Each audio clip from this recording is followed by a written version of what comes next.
தமிழ்நாடு வருவாய்த்துறை அலுவலர்களுடைய பிரதான கோரிக்கையான 10 அம்ச கோரிக்கைகளை வலியுறுத்தி மாநில மையத்தின் சார்பாக அறிவிக்கப்பட்ட அறைகூவலின்படி கிட்டத்தட்ட தமிழ்நாடு முழுவதும் 12,000 வருவாய்த்துறை அலுவலர்கள் இந்த போராட்டத்திலே ஈடுபட்டுள்ளார்கள்.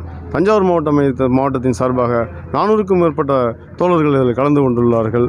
இதில் பிரதான கோரிக்கையாக இளநிலை வருவாய் ஆய்வாளர், முதுநிலை வருவாய் ஆய்வாளர் பெயர் மாற்றத்திற்கான அரசாணையின் அடிப்படையில் விதி திருத்த ஆணையினை உடன் வெளியிட வேண்டும் எனவும், அனைத்து நிலை வருவாய்த்துறையிலே பணியாற்றுகின்ற அனைத்து நிலை வருவாய் ஆய்வாளர்களுக்கும் அனைத்து நிலை வருவாய் அலுவலர்களுக்கும் மேம்படுத்தப்பட்ட ஊதியம் மற்றும் தனி ஊதியம் வழங்கிடவும், மேலும் 8 கோரிக்கைகளை வலியுறுத்தி சிறப்பாக நடைபெற்ற இந்த போராட்டம் இன்று அரசின் மாண்புமிகு வருவாய்த்துறை அமைச்சர் அவர்களின் தலைமையில் நடைபெற்ற பேச்சுவார்த்தையின் அடிப்படையில் அளிக்கப்பட்ட உறுதிமொழியை ஏற்று இன்று மாலையுடன் போராட்டம் தற்காலிகமாக விலக்கிக் கொள்ளப்பட்டுள்ளது என்பதை தஞ்சாவூர் மாவட்ட மையத்தின் சார்பாக தெரிவித்துக் கொள்கிறேன்.